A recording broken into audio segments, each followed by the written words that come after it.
I'm a big fan of this group. I'm a member of this group, actually. And for several years now, I've been regularly attending the two Houses of Hope, this one in Minneapolis, both interestingly called Hope. I'm frequently in touch with the organizers, and I want to apologize first. Maureen Ramirez was supposed to join me today. She's a member of the University of Minnesota's Board of Regents, and she is our fairly new Policy and Research Director, a tremendous addition to our staff. She has started attending these Achievement Gap Committee meetings as well. She had to get on a plane this morning to attend to a family urgency, but you will be seeing more of Maureen Ramirez.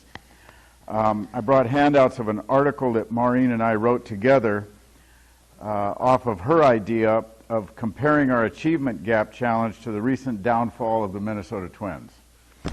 And the apparent neglect of its once famously productive farm system. The bottom line is, if you neglect your young talent, and if you don't have the location or the mega bucks of a big market like New York and an unlimited payroll like the Yankees, you will not be able to compete. Pretty simple morality play there about what we need to do for student achievement and the student gap. I also included a handout that ran recently in MinPost and the Line Media. If you haven't had a chance to see the Line Media, check it out. It is a really cool online magazine about the new economy, about the Twin Cities. It's kind of hip for me, but it's got a lot of young. It's got youth presence to it. It's very constructive, and it's all about what the new economy needs to compete and survive, and it's a fairly progressive worldview, and one that really encompasses the diversity of the Twin Cities. So check out the Line Media. And anyway, this article features our new project on smart investments and workforce development, and I'm high as a kite today because I heard this morning that we got funding from Bremer for this, which means we're going to be able to do a better project than we thought we would. And those of you who run nonprofits know this high. Yeah, that's right. Quickly, I want to review what we are and what we do. We are a think tank. That's the word I use most often to quickly describe us. This means policy research, communications and outreach, networking and advocacy, with a central mission of a broader, more inclusive prosperity for Minnesota. And this is our niche. We're not just a nonpartisan and nonprofit, and we take that seriously, but we really consciously, aggressively try to bridge the gap between left and right with a strong appeal to business sensibilities and the importance of sustainable profits and growth, and a strong case for tax sufficiency and the enormous good that our governments do, to build a foundation for long-term growth with these more and better public investments in human capital and infrastructure. We are uniquely constructive about the value of both the private sector and the public sector. Too often, there's an unproductive enmity between the champions of the two. And we're the people, we think, who bring some real-world maturity and wisdom to this eternal battle over the size and role of government. In fulfilling this mission, we have become something of a refuge for moderate Republicans. A safe house for people such as former Governor Arne Carlson, who is frequently, he's on our board of advisors, and someone who shares this wisdom with us. So we are finishing our first decade. I think we are thriving and connected and valued as never before. We're just in constant demand. I'm making about 5 or 6 presentations this week. We're supported by blue chip foundations and some of Minnesota's most successful individual philanthropists and progressive business leaders. In a recent Star Tribune editorial, a paper that I work for as a politics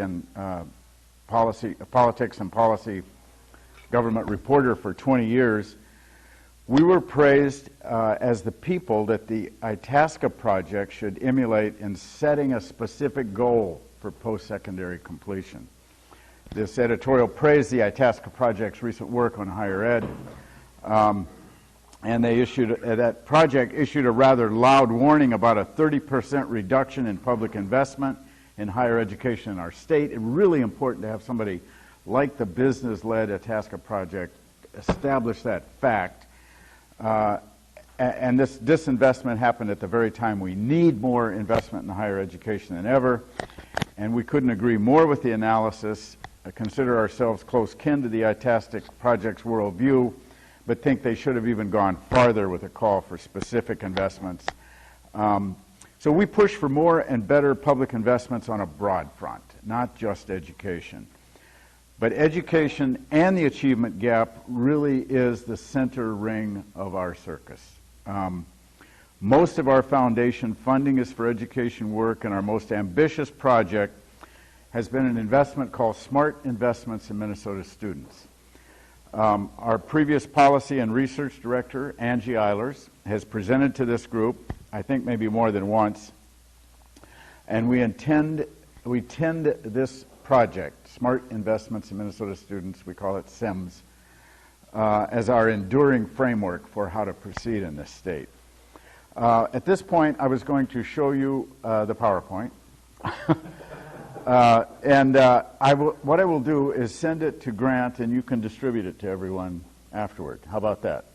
I'm not sure if I can distribute it to everyone, but we can put it, it will be on our website. Okay, there you go. MNAchievement.org. It'll be up within a day or two. We could send an email out to folks saying, go to Right. the website. Right. Right. John does it. Yeah, well, yeah. Anyway, in its original form, this PowerPoint took about 45 minutes to present. We've distilled it a little bit. It's a little more crisp. You'll be able to get through it pretty quickly. But to just summarize, Grant talked about this latest research that shows you can't just do some things. And that's the essence of the SIMS project.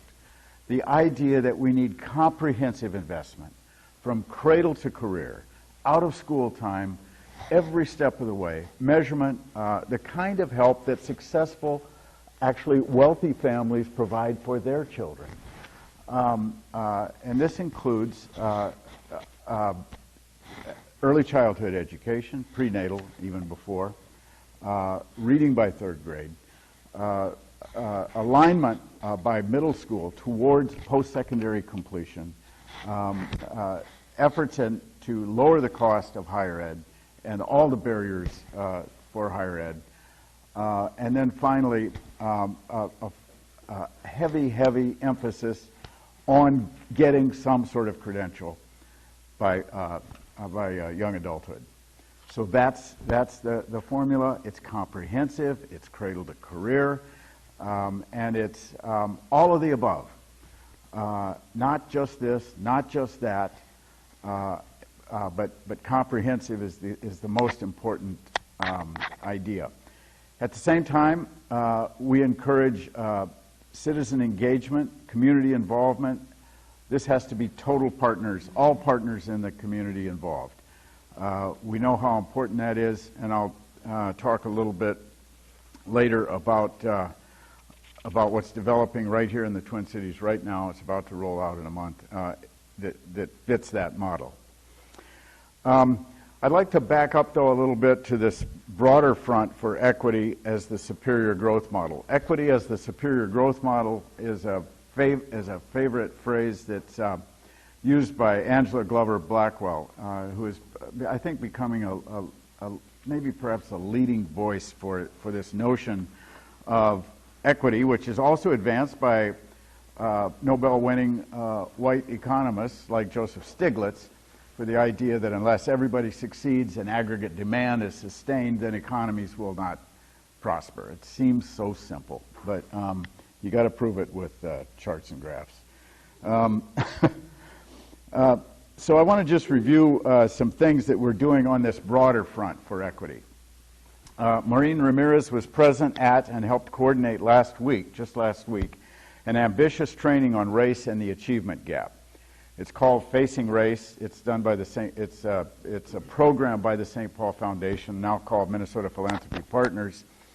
We took this program and delivered the program in sort of a presentation format in an all-day session or all-morning session to the top editors and reporters for ECM publishers. This is the new kind of larger, growing, dominant weekly newspaper chain for the metropolitan area weeklies. It serves the urban, suburban, and exurban communities mostly. It's about, I think, 40 or 50 papers. I might be a little high there on the number, but it's the donut surrounding the Twin Cities. Reaches more readers than any other media publishing firm in the Twin Cities.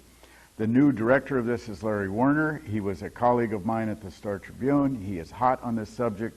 You've seen the Orfield work that shows how the suburbs and exurbs are getting more diverse, so it's really important to get the people who deliver the news in those areas the right way to think about diversity, namely as an opportunity for growth rather than always a problem.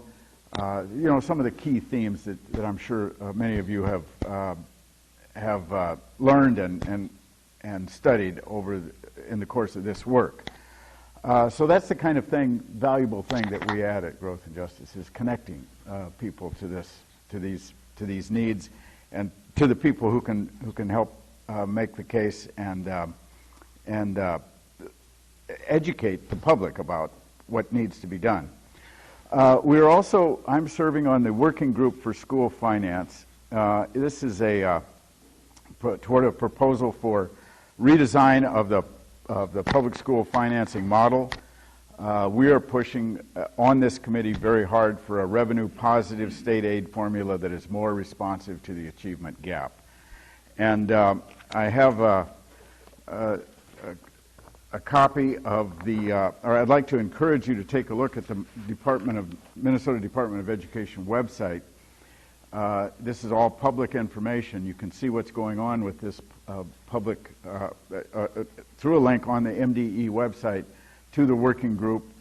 The proposal for how the formula would be changed to reflect more emphasis on equity funding is all there, so check that out.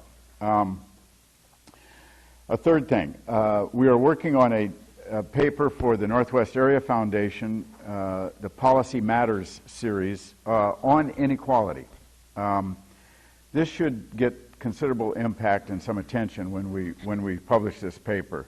It's a major report, 30 pages or so, documenting growth and overall economic inequality in Minnesota. This particular paper is not race-specific, but the overarching issue of inequality is huge. I call it the most important issue of our times. We provide many important data sets, including measures of poverty, of course, but also the Gini coefficient. I don't know if you're familiar with that term. It's an economic term that really measures growth or the degree of inequality in any given universe. What this report will show is how inequality is lowest in the affluent suburbs and exurbs, and highest in urban and rural areas. And our point will be that insulation from the reality of inequality by many elected leaders and their voters in the suburbs and exurbs is a huge problem, and that we need to demand that policymakers evaluate and analyze the inequality impact on all major new bills and policies, especially tax and budget proposals. So this is a sneak preview for this audience. We're going to call for an economic inequality impact evaluation on all legislation in the state. It's akin to the environmental impact statement that we started requiring in the late 1960s. It's akin to the tax incidence studies that are done just on how taxes fall on deciles. But we think this is, and the mechanism here is going to be difficult, we know, but this is something that we're going to really start pushing for, measuring potential impact of inequality on all policy. Another thing we're doing is working with Governor Dayton's top administrators to roll out a tax overhaul and a results-driven budget framework in the next session. We hope to host a session probably right after the election, featuring Chief of Staff Tina Smith, who is a former board member of Growth and Justice, and Revenue Commissioner Myron Franz. Tina is working on an outcome-based kind of budget framework. And of course, I think most of you may be aware that Commissioner of Revenue is going around the state with a PowerPoint and a set of ideas around a tax overhaul. We think it'll be revenue positive, and it's likely to be more progressive in the way we raise revenue in this state. It's something that Growth and Justice has stood for from the beginning. We have a transportation report out also this year. Closing this gap, the inequality problem is about more than education. This report calls for much more focus on transit options, affordably connecting people to jobs and destinations instead of massive new pavement highway projects, and smarter growth planning in the Twin Cities, more dense growth as the way to go forward for metropolitan planning. On healthcare, we published a report earlier this year that shows enormous savings if Minnesota pushed ahead with a universal and unified healthcare system on its own. This kind of system is previously known as single payer.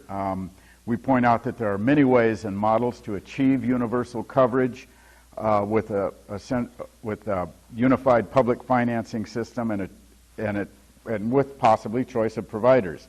Germany, for instance, has a system that features a choice of providers that probably is something that Americans kind of prefer. It's kind of an illusion, but we think Minnesota ought to consider pushing way beyond Obamacare, positive it is, towards a universal system of health care that is publicly financed. And we know how important this is to the health of kids and families and to their ability to learn. This report shows that a system like this, and the number crunching was actually done by a highly respected industry group called the Lewin Group in Washington, D.C. It shows that we could reduce costs overall, particularly for business, particularly even for large businesses, small businesses as well, but only those who are already actually covering their people. Those who are not covering their people are contributing to it would have to do so. But this would get, the more important thing actually is that it would get quality care to the 250,000 Minnesotans who still will not have it under the Affordable Care Act. And everybody knows that these are the families whose kids are on the other side of this gap.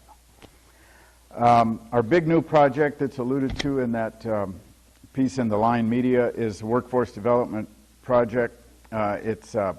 We're going to produce policy briefs on the very best models we can find of workforce training and education for communities of color and chronically underemployed low-income folks.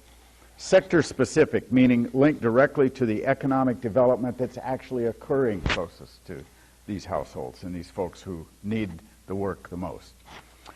Another thing we're doing, we're active as we possibly can be as you speak. I'm doing a lot of speaking and presentations and networking around the constitutional amendments, both of which do absolutely nothing to advance economic growth and which do considerable damage to our state's great tradition of expanding rights, opportunities, and the capacity and well-being of every person, regardless of age, color, gender, or disability. And it's looking better on the amendments. I was really surprised, tickled to see that the support for the voter restriction amendment, as we call it, has plummeted from 80% a year ago to 52%, and I think that's winnable. One other thing we've done recently, this last year, is a report back to education focused on greater Minnesota, and it's called Whole Towns, Coming Together for All Students. And this report was financed by the Blandin Foundation, which does a lot of stuff, for rural Minnesota. And basically, it's sort of a survey of the landscape, what's going on out there in greater Minnesota. There are sort of case studies in 8 communities in greater Minnesota that are really doing kind of are adopting the model that we embraced and have been promoting in regard to SIMS, Smart Investments in Minnesota Students. And the key findings and recommendations of these report are this: that historical precedent is strong in Minnesota for vigorous and inclusive community involvement and educational success for all. We know this from Lake Wobegon. And we state the case that despite economic challenges and increasing racial diversity, evidence is showing the effectiveness of community engagement and points to a revival in such activities across Minnesota and the nation. We point out some great success, early examples of communities coming together in purposeful and energetic ways to plan very carefully for student success in their communities. We describe examples happening in the Brainerd Lakes area, Cook County and Grand Marais, Itasca County and Grand Rapids is a particularly interesting model, Northfield, Rochester, St. Cloud, Wilmer, and Worthington. And finally, we call for bolder and broader, back to SIMS, cradle-to-career strategies, comprehensive, data-driven plans that begin near birth and focus on improving measurable progress all the way to career readiness. And so now I'm back to SIMS. And that brings me to the STRIVE model. In this report, we talked about the importance of this STRIVE model, which you're going to see a lot more about, and a lot of you are probably already plugged into it, as it's rolled out in late November is the latest word. The STRIVE model is very much like the SIMS model. It's cradle to career, evidence-tested interventions for student success and reducing disparities with total community support. There is really an impressive alliance around this. We've been vigorous and cheerleaders and contributors to this. We know that there are some concerns from groups that are already onto this and working on it in discrete neighborhoods. We think that this model has to be expanded for the entire Twin Cities. This disparity gap is not a Minneapolis-St. Paul problem anymore. It is everywhere, and we've got to get on it everywhere. That's a quick, I guess maybe not quick enough, survey of all we're doing on equity, building the idea of equity as a superior growth model. And I don't know if I've got a couple of minutes. I would like to just read from a book that gets away from the wonkiness around this and talks a little bit about the history that got us here. I happen to be of Southern heritage. I was born in Texas. I am not that old. I'm actually old enough just this year to begin getting Social Security, but I'm not going to get it for a while. But I'm not that old, is the point I want to make. And I can remember as an 11-year-old boy in Texas, where I was born, seeing, actually I grew up in Alaska, so this was on a visit to Texas with my parents. I can remember seeing signs that said colored only on the restrooms. So this is in my lifetime. This is my history. This is in my head. I can remember the time. And too often, I think, on this question of race equity, we just run into this blasé response that it's ancient history, that it's in our past. Why can't those people catch up? And so I'd just like to read something from a book that I highly recommend to everybody called The Warmth of Other Suns. It's by Isabel Wilkerson. It's won all kinds of prizes, deservedly so. And she's talking about a situation that existed in Monroe, Louisiana. Monroe, Louisiana, I was just talking to somebody here who's from the same neck of the woods, and I can lapse into that accent pretty easily.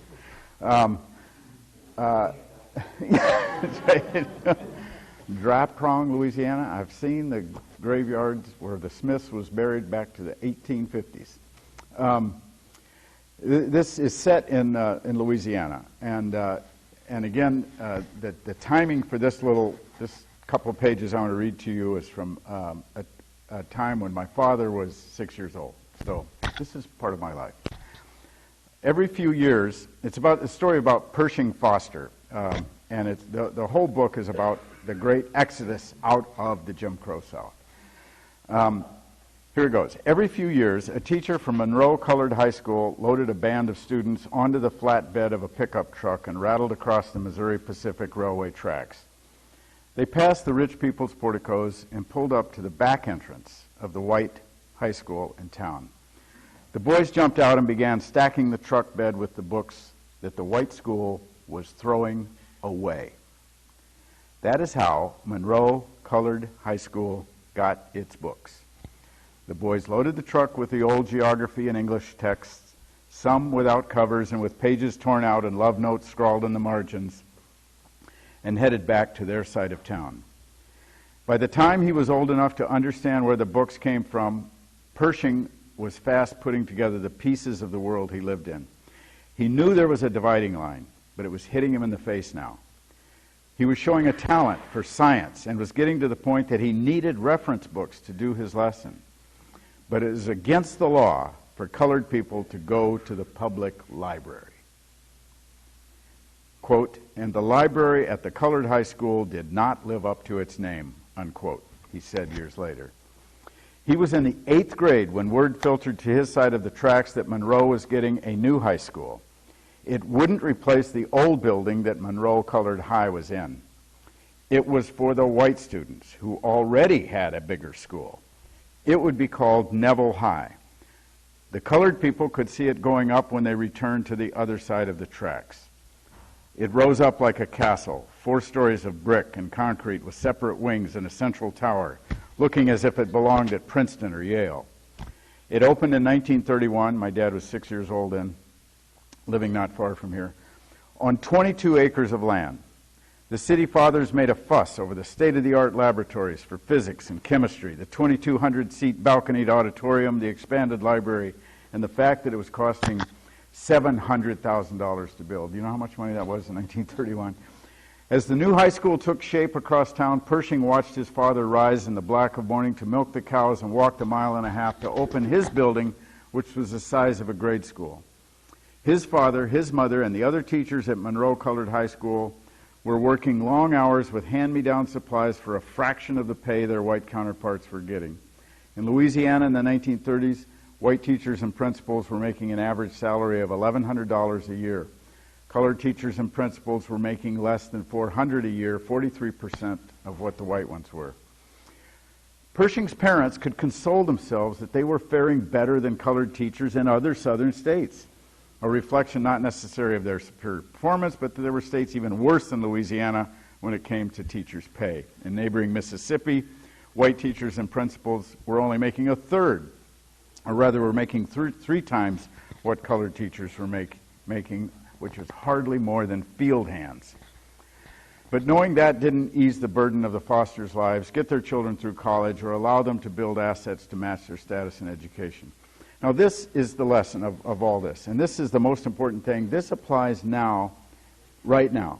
This is history, this is now. This disparity in pay, reported without apology in the local papers for all to see, would have far-reaching effects. It would mean that even the most promising of colored people, she's still using the term colored people here, having received next to nothing in material assets from their slave foreparents, had to labor with the knowledge that they were now being underpaid by more than half, that they were so behind it would be all but impossible to accumulate the assets their white counterparts could, and that they would, by definition, have less to leave succeeding generations than similar white families. Multiplied over the generations, it would mean a wealth deficit between the races that would require a miracle windfall or near asceticism on the part of colored families if they were to have any chance of catching up or amassing anything of value. Otherwise, the chasm would continue, as it did for blacks as a group, even into the succeeding century. That's this century.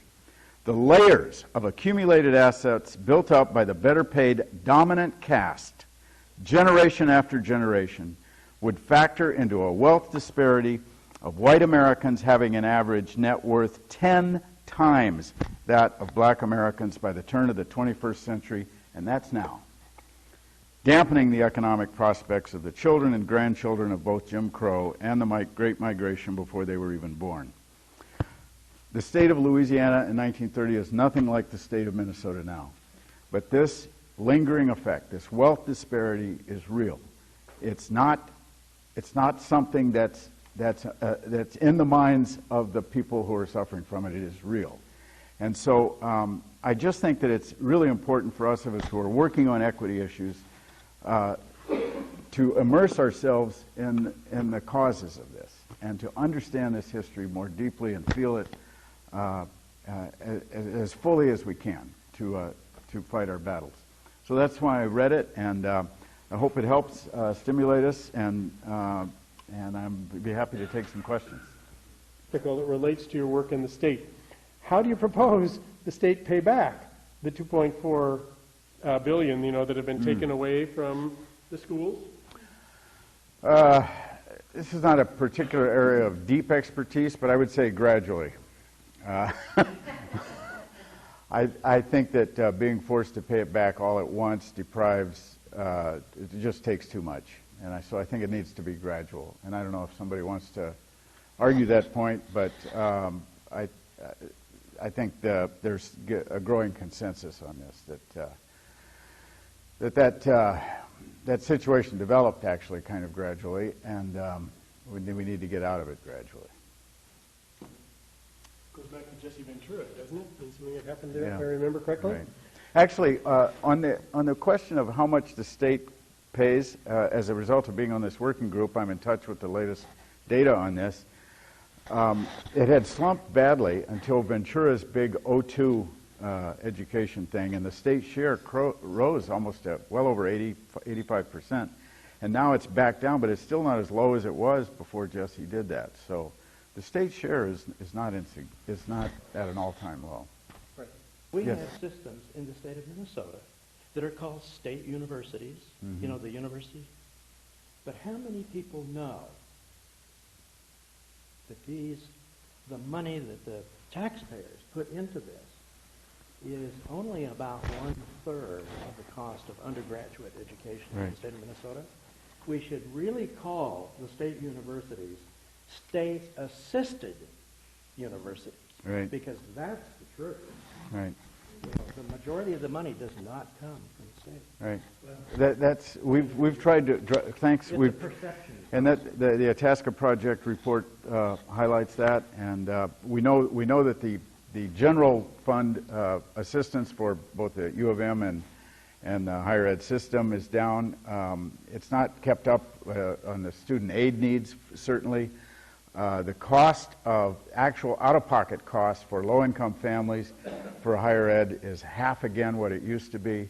It's just unconscionable. We should be paying kids to go to school, actually, I think. So, Dane, here, this sort of is right in the growth and justice part of what you're about.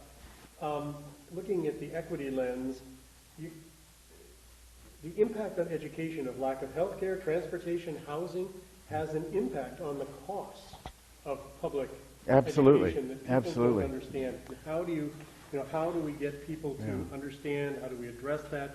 So people would see by doing this comprehensive thing might actually lower costs. Right.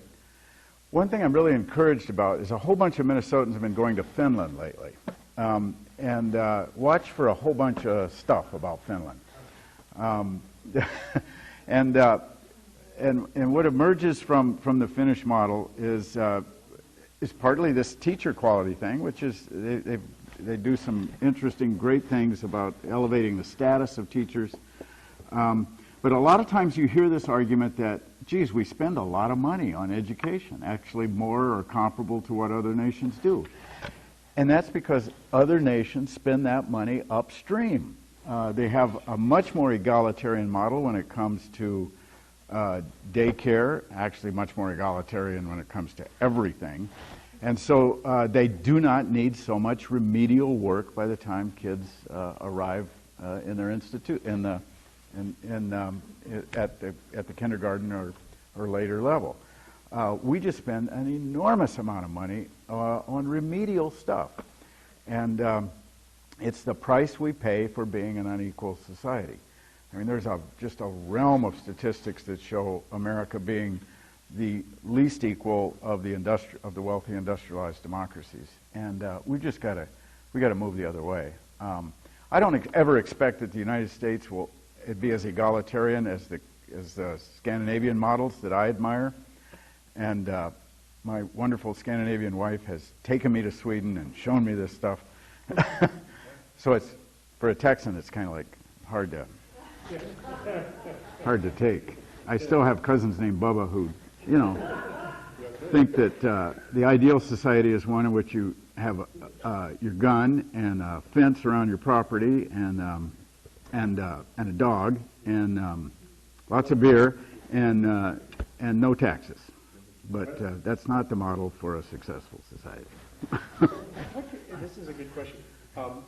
In the past, the business community has been really good at public investment. I was just talking to Peter beforehand about how business leaders really got in there around the Met Council, a lot of things, breaking the deadlocks. As you're working on this funding group about education, is there some hope that the business community might be able to break this deadlock? There's the Capitol? always hope. Actually, they are very involved. The co-chair of this new Strive model is Kim Nelson, who's a vice president at General Mills. There's a lot of business buy-in. The partnership is going to be in on this, and the chamber is going to be in on this. And I've seen them at the meetings, and I think the business buy-in is crucial. The Strive model was originally developed by Nancy Zimpher in Cincinnati. She was the University of Cincinnati president. She kind of set this up, and the Strive model in Cincinnati is showing great progress on all these benchmarks and indicators. I've been to Cincinnati. And by the way, in St. Cloud, they just had a great meeting this week, 300 people in the room, same model. Business types were all in there, 300 people in the room, more than were invited. And Nancy Zimpher held forth on how this Strive model is the way to go, and I encourage you to take a look at the website for this. It's Partners for Student Success, Partnership for Student Success, and it's Grand Rapids, it's happening, Duluth, it's happening. So back to the question, I do think that the business buys this. They really do. They want the investment. They know that they need better education product. The problem is they just think that we can pay for it in some magic way by finding money in some other function of government, and they continue to endorse candidates and policies that say no new taxes. I have a feeling that this will maybe, it has to give. It has to give. The people who are saying no new taxes are Grover Norquist and really isolated Ayn Randian splinter groups. The business community quietly mutters that they're probably going to have to pay more in taxes. And I have hope. Haven't Tom Stinson, Tom Gillespie, the former state demographer, let us know that those of us who are getting a little bit older, healthcare costs are really going to scrunch some of this. You showed your report on that. Is there some way growth and justice can manage this incredible rise in cost of healthcare for the state and the need for more money for education? How are you guys working on that? Well, we continue to keep a universal system on the table. The governor's got a healthcare reform task force underway. Lucinda Justin and the health commissioner, Ed Ellinger, are both very involved in this. And I think mostly it's a way to accommodate the Affordable Care Act. I don't think you're going to see what Dayton promised when he ran for governor, which was a universal system. I don't think it's going to be there. The forces against it are huge. I mean, this healthcare management, HMOs, and healthcare, the people who make money financing healthcare in this state are enormously powerful, and they're not bad people. Actually, I would accept the argument that our system is better than most other states. Less waste, less profit-taking, less greed. But all we can do is keep it on the table. see how the ACA works. I don't see the prospect for, regardless of how the legislature, which party has a majority after this election, I don't see the immediate prospects for universal coverage and a public financing system for some years out. I think the ACA has to work its way before we see where we are. What about the use of two-year colleges, community colleges? I know my friend Mike Christensen now is at MCTC working on this workforce development. There's Mike Christensen is our policy fellow in charge of our workforce development project. Okay, that's good. But We are everywhere. There is this sense out here on the part of a lot of people that, if I go to community college, it's kind of not cool, it's not prestigious to go to community college. I point this out, my wife is a Phi Beta Kappa graduate of the University of California. She spent her first year at Modesto Junior College.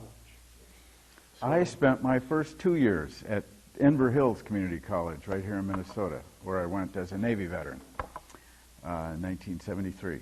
And it was the best academic experience of my life. The teachers just, maybe it's because it was my first exciting plunge into higher ed, but the teachers were the best. I'm a huge fan of MNSCU and the community college system. The President of the United States has been pounding this theme. Not that anybody's paying any attention, but he's been going to community colleges all over the country emphasizing that this is where it's got to happen. Community colleges and technical schools. So I think this bandwagon is gathering strength, and I hope it continues to do so. It is already, a lot of people are recognizing that it's the best option for the first 2 years, even if you're intending for a 4-year degree. So I think, it's definitely going to be these 2-year community colleges are going to be a growth industry. Yeah. Last question here, and then, is that related to? Follow-up to that. Okay, I need you to come up here so we can see you.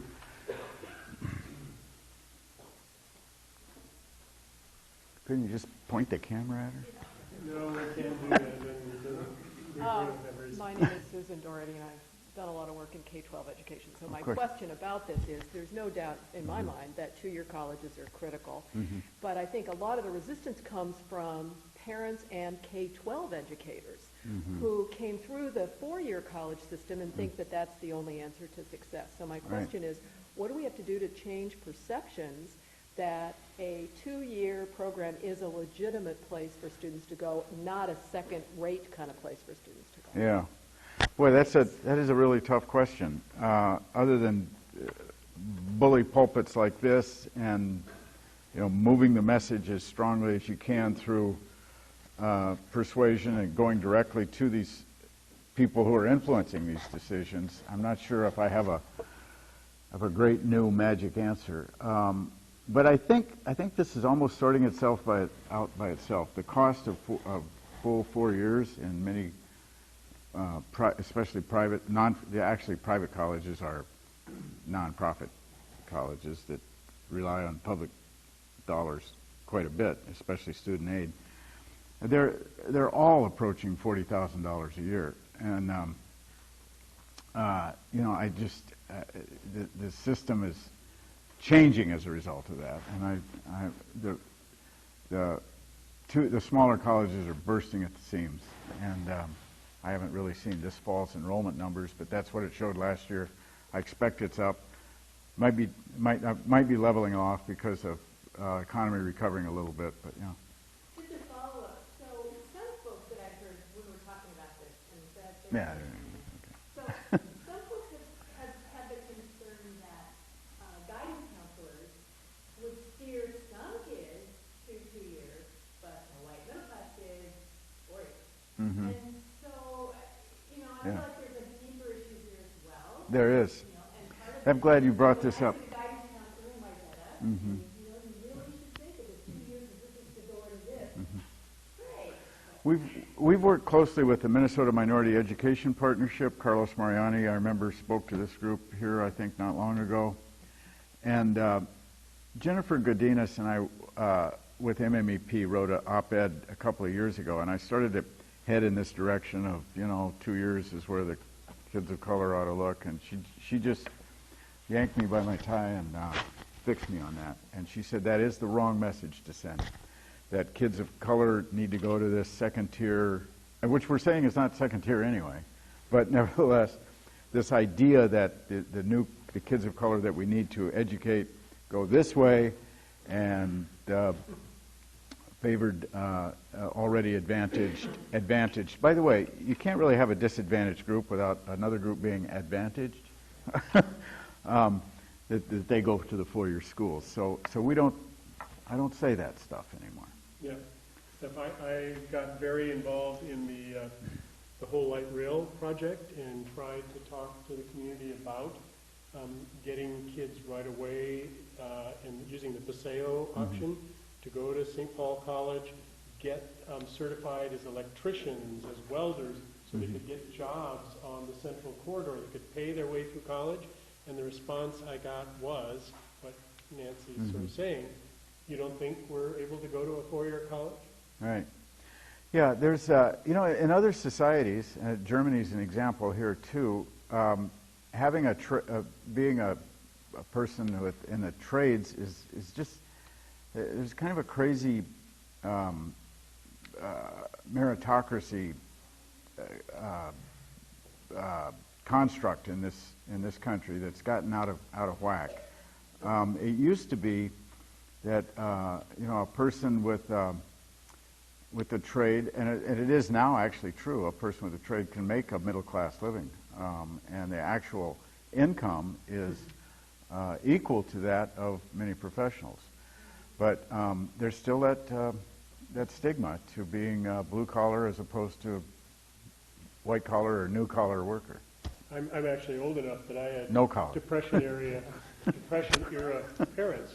So all 4 years I was in high school, I had to take drafting because they wanted me to have a skill. Right. And so I did. I worked at Boeing Aircraft Company as an industrial artist with that background. It helped pay for my college education. I was an airplane mechanic in the Navy, and I got out of that because I knew somebody was going to die if I stayed in it. I was a really scary, really bad airplane mechanic. There's a study that I've talked about here before. It's a report on Secretary of Education Arne Duncan's request that the United States benchmark its education against the most successful education systems in the world. It's called Surpassing Shanghai. I highly recommend it because in Singapore, choosing to go to a technical college in no way precludes you going on to advance. Right, the credit So should count, yeah. It doesn't, it used to be in Europe, if you went one direction, that was Right. it, and you had no opportunity to get back. But Singapore has designed this so that you can go to one and still go on. But anyway, that's just one thing. In Germany, Germany actually shows up on these charts with a low post-secondary completion rate, and it's because of the way they report things, because you know that Germany is not undereducated. They have one of the most successful industrial economies in the Western world, but it's partly because they're just not so hung up on this idea of status, and so they don't even pretend to count trades education as college, and yet it works. Yeah. This is Yeah. Germany has a K-14 Right. education system, not So, K-12. so your graduation from high school really it's post-secondary completion, right? Right, and I'm sure that the rigor and quality is stronger. last question is Russia's mandatory 16 years. Russia, In Russia, if you want to go beyond, the state will provide. right. So Then, last question, this is a tough one, it always comes up, and it's what's going on in Minnesota to provide a teacher support and evaluation system that teachers and the community can believe in, so we know we have the best possible teachers in our classroom. It's highly controversial. So have you heard what's going on? Maybe some of you know what's going on? we've been involved in this concern for teacher quality. We agree that it is a concern, that it is a very important dimension to what has to happen, but it's not our main area of expertise. And so I would have to, I really don't have a good answer for this one. I don't know what's happening right this minute, but I know that the Bush Foundation, Robbins Kaplan Miller Cerisi Foundation, and many others are pushing it. I just had a conversation with Jerry Timian at St. Paul and Bigelow, Minnesota Philanthropy Partners this morning. He's putting together something as we speak having to do with teacher quality and principles. So I'm not as up to speed as I wish I were on the whole teacher quality dimension right now, so I'm just going to have to pass on that. Yeah.